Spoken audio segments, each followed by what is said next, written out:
Hello, everyone. Welcome to Broken English Club podcast. If I asked you right now to design a highly resilient, pressure-tested structure, you'd probably picture this massive architectural schematic. Right, like blueprints covered in millions of tiny, intricate lines. Exactly. You'd imagine math equations, load-bearing calculations, stress tests. We tend to assume that if something is going to be strong and resilient, it inherently has to be, incredibly complicated. Yeah, and it is a very common bias. Yep. We look at high-level productivity or a highly functional lifestyle, and we project that same complexity right onto it. Totally. We assume a successful day has to involve this labyrinth of optimized calendars and like 17 different productivity apps. A ruthless, exhausting marathon of multitasking. Exactly. Just managing the system becomes a full-time job. But today, we are looking at a blueprint for human resilience that actually fits on a single sheet of paper. We are analyzing a document that is, it's deceptively simple. It's literally a breakdown of a typical day in the life of a student. Yeah, just a standard daily routine. Right. And on the surface, it reads like a rudimentary diary entry. But we are going to use this simple text as a Trojan horse. Because embedded in this unassuming schedule is an absolute masterclass in the advanced science of circadian rhythms, cognitive load management, and energy oscillation. It really is. It's brilliant in its simplicity. We're diving into the hidden mechanics of a perfectly balanced day just to see what you can extract for your own life. So, okay, let's unpack this. Well, the best place to start is looking at the mechanics of state transitions.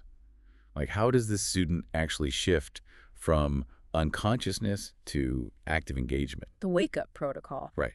The document states that the alarm rings at 6:30 a.m., but the student explicitly notes, and I quote, "I do not get up immediately. I stretch my body and stay in bed for 5 minutes." Which, at first glance, just sounds like hitting the snooze button. And I think we all know the trap of the snooze button, right? Oh, the absolute worst way to start a day. You hit it, you fall back into this fragmented sleep, and you wake up feeling completely awful, like way worse than if you just got up.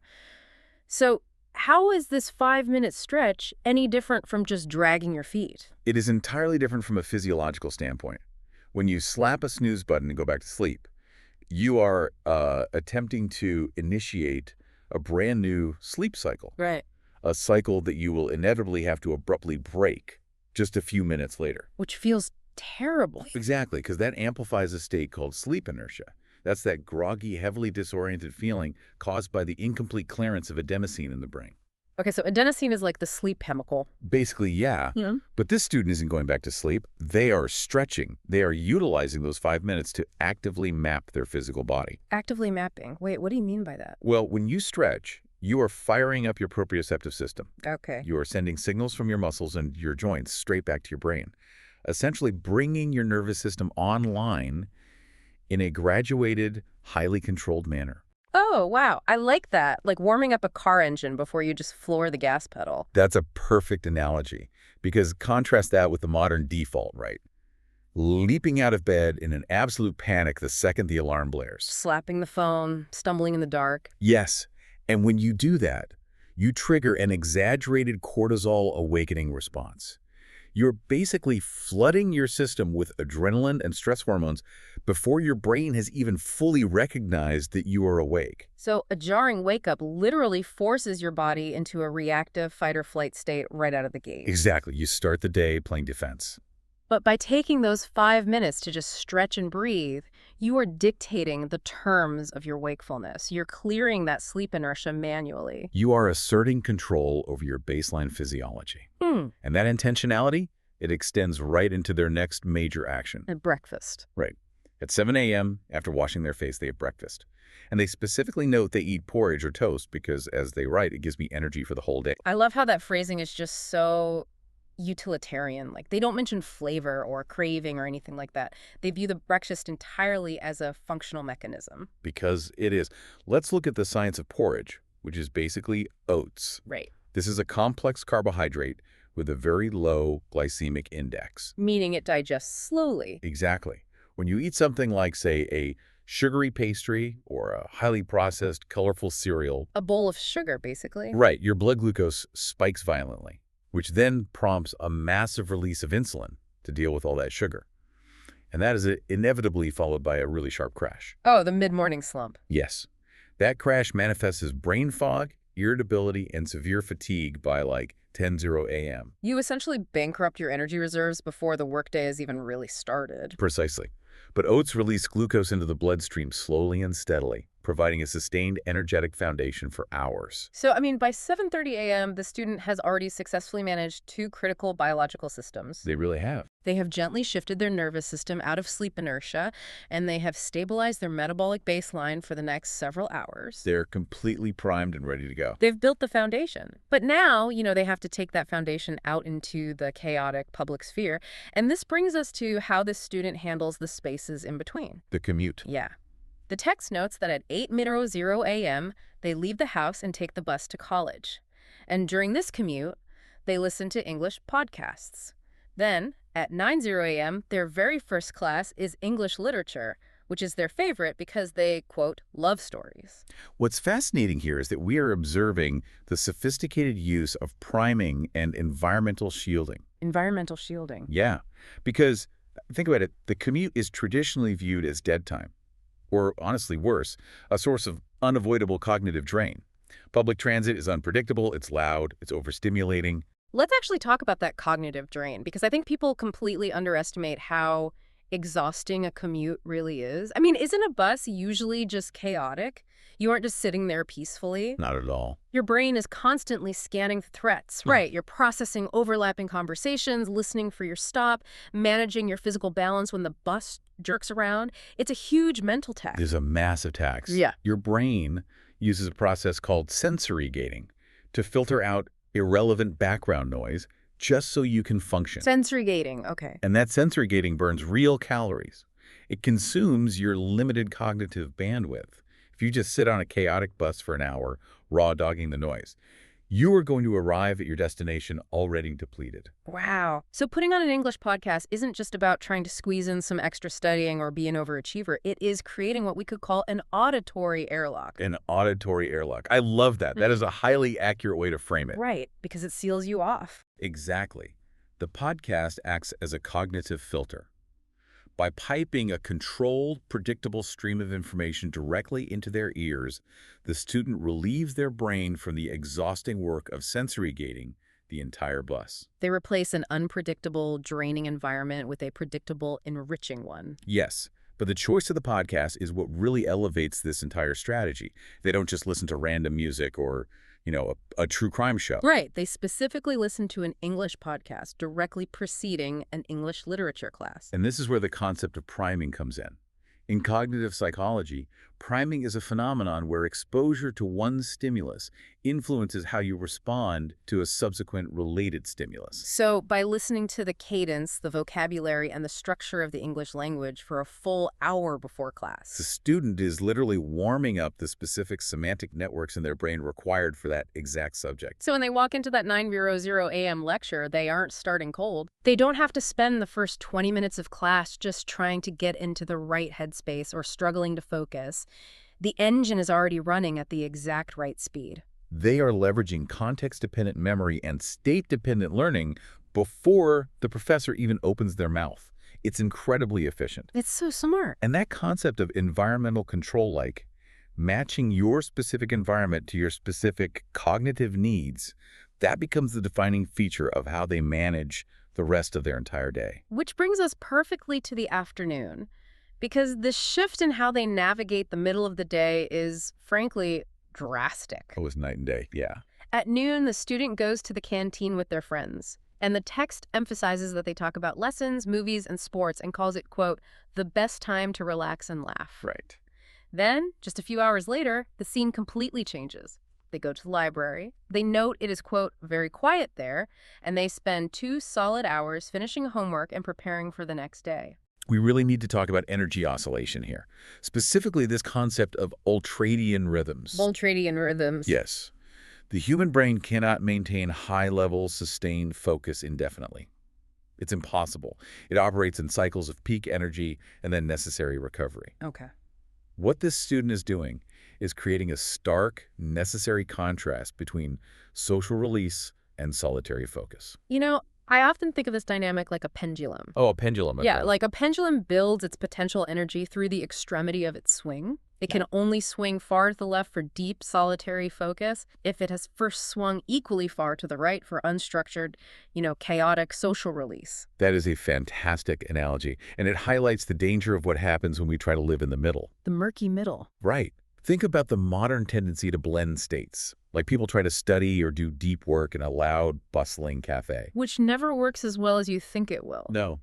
Or they sit in a dead silent library but spend the whole time cycling through social media on their phones. Right. You are physically in a workspace, but mentally you're in a social space. And that introduces something called attention residue. Oh, I've heard of this. Yeah, when you constantly switch between a social task like texting a friend and a cognitive task like reading a textbook, a residue of your attention remains stuck on the previous task. So you never fully engage with either one. Exactly. You do a terrible job at both. Your brain is constantly burning fuel just Yeah. trying to switch contexts back and forth. But this student, they draw hard, impenetrable boundaries.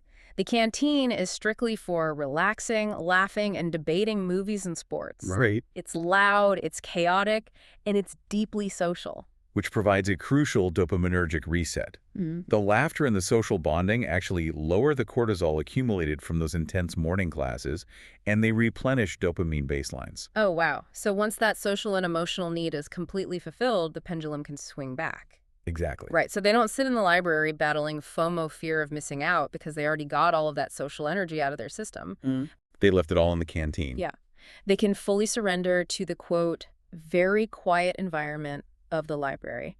2 hours of pure, undistracted, deep work is possible only because the hour in the canteen was pure, undistracted release. They aren't just managing their time, they are actively managing their cognitive states. It's brilliant. It is. And mastering that energy oscillation requires knowing not just how to start the day and not just how to push through the middle, but exactly how to shut it all down. Yes, the architecture of the wind down. And honestly, this might be the most vital part of the entire document we are exploring in this deep dive. I agree. Because the way the student decelerates is just so methodical. The text states they return home at 5:00 p.m., explicitly note that they feel a bit tired, and drink a cup of tea. Right. Then comes time spent with family. Finally, before going to sleep, they write in their journal, hitting a strict 10:30 p.m. bedtime, emphasizing that, quote, sleep is very important for a student. Notice how this isn't just dropping onto the couch and staring at a television screen until unconsciousness takes over. Which is what most of us do. Right. This is a deliberate 3-phase deceleration protocol. Okay, let's break those phases down. The first phase is physiological. Right. They get home, they verbally acknowledge their fatigue, and they drink tea. This is a profound sensory shift. Like flipping a switch. Exactly. The warmth of the tea, the specific smell, the physical act of sitting down in their home environment. These are powerful sensory cues that signal the parasympathetic nervous system. Okay. It literally tells the body the high alert demands of the college campus are over. We are transitioning into rest and digest mode. It's the bookend to the morning routine. Yes. The 6:30 a.m. physical stretch intentionally wakes the nervous system up, and then the 5:00 p.m. sensory cue of the warm tea intentionally tells the nervous system to start standing down. It's perfect symmetry. Precisely. Then we move into the second phase, which is social grounding, spending time with family. Right. And this serves a very different psychological function than the canteen lunch. The canteen was high energy, peer-driven socializing. It was all about stimulation and laughter. Whereas family time is usually more rooted. That reconnects you to your foundational support system, and it shifts your identity away from being a, quote, student who constantly has to perform back to simply being a person. It fundamentally lowers the stakes of your day, Yeah. which is vital preparation for the third and final phase, Yeah. the cognitive offloading. Writing in the journal. Yes. The student notes, before I go to sleep, I write in my journal. We really need to pause on this one because I think people view journaling as this purely romantic, reflective hobby, like writing poetry. But in the context of the schedule, it feels like a crucial piece of mental hygiene. It is actually a functional necessity due to something called the Zeigarnik effect. The Zeigarnik effect. Yeah. Back in the 1920s, a psychologist named Bluma Zygarnik demonstrated that human beings remember uncompleted or interrupted tasks significantly better than completed ones. Oh, really? Yes, when you have an unfinished task, your brain keeps the cognitive loop open, constantly pinging you to remind you about it. Oh, man. Which is exactly why, when you lie in bed at night just trying to sleep, your brain suddenly decides to remind you of, like, the 3 emails you forgot to send, Yep. or the homework due on Thursday, and that weird, awkward conversation you had at lunch. Your brain is desperately trying to keep those open loops from falling through the cracks. Exactly. The brain views those uncompleted tasks as actual threats to your future stability. Wow. If you try to go straight from a day of intense learning and social interaction right into sleep at 10:30 p.m., the Zygarnik effect will keep you awake. You'll just stare at the ceiling. The journal entirely bypasses this mechanism By writing it down. by physically externalizing the day. When the student writes down what happened, what they learned, and specifically what they need to do tomorrow, they are signaling to their brain that the information has been safely stored. The loops are closed. The loops are closed. The brain no longer has to expend all this metabolic energy keeping those plates spinning in the subconscious. It is cognitive closure. It literally empties the working memory onto the page, guaranteeing that when the lights finally go out at 10:30 p.m., the mind is actually ready for restorative sleep. Rather than just spinning its wheels in a state of physical exhaustion. Right. And that restorative sleep is the final, absolute non-negotiable step. The student explicitly notes that sleep is very important because sleep isn't the end of today's schedule. It is the biological prerequisite for tomorrow's schedule. Ah, I see. The journal enables the deep sleep, which clears the brain for the 6:30 a.m. stretch, which prepares the body for the 7 a.m. porridge. It is a completely closed loop of sustainable energy. When you step back and look at the whole picture, the symmetry is just stunning. It really is a work of art. We started this deep dive talking about blueprints and complex schematics, but what we've uncovered is that true resilience doesn't come from complexity. No, it doesn't. It comes from intentionality. It comes from understanding the actual mechanisms of your own biology. It is about recognizing that every single phase of your day is connected. You cannot engineer a highly productive afternoon library session without first engineering a restorative, chaotic lunch. Right. And you cannot expect a calm, focused morning if you haven't engineered a proper cognitive offloading the night before. Yeah. Everything is linked. So whether you are a student, an executive, an artist, or a parent, you are navigating these exact same transitions. We all have a wake-up process. We all traverse those in-between spaces of commutes and errands. We all have to oscillate between social interaction and solitary focus. Exactly. And the blueprint we examine today provides a masterclass in how to manage the friction between those spaces. It proves that you just don't need a complicated system to achieve high performance. You don't need 17 apps. You need clear boundaries, physiological awareness, and a profound respect for how your energy naturally ebbs and flows. Which brings us to the end of our analysis today. But as we wrap up, I want to leave you with a different angle on everything we've just discussed. Okay. The source text we examined ends by literally turning the mirror around, asking the reader, quote, "That was a simple day in my life. How about you?" A great question. It is, but when you look at how perfectly engineered this routine is, like how the podcast primes the class, how the lunch fuels the library, how the tea triggers the evening, it raises a really critical question about structural elasticity. Right. What happens when the system is challenged? Exactly. What happens when the bus breaks down and the auditory airlock of the podcast is completely ruined by a 2-hour delay in the pouring rain? Or what happens when a friend is sick and the dopaminergic reset of the canteen lunch just doesn't happen? Yes. The true test of a routine isn't how beautifully it operates under perfect controlled laboratory conditions. The true test is its elasticity. How far can it bend without breaking? If a routine is so rigidly dependent on perfect sequencing that just one broken link causes the entire day to collapse, then it isn't actually a resilient blueprint. It's a brittle one. That's very true. So as you look at the architecture of your own daily life and you start putting these principles of energy oscillation and cognitive boundaries into practice, ask yourself, how much of my routine can I afford to break before the foundation cracks? Are my habits rigid, or are they elastic enough to absorb the unpredictable chaos of an actual messy human life? That is a vital question to carry into tomorrow. Absolutely. Well, thank you so much for joining us on this deep dive. We'll catch you next time. Goodbye.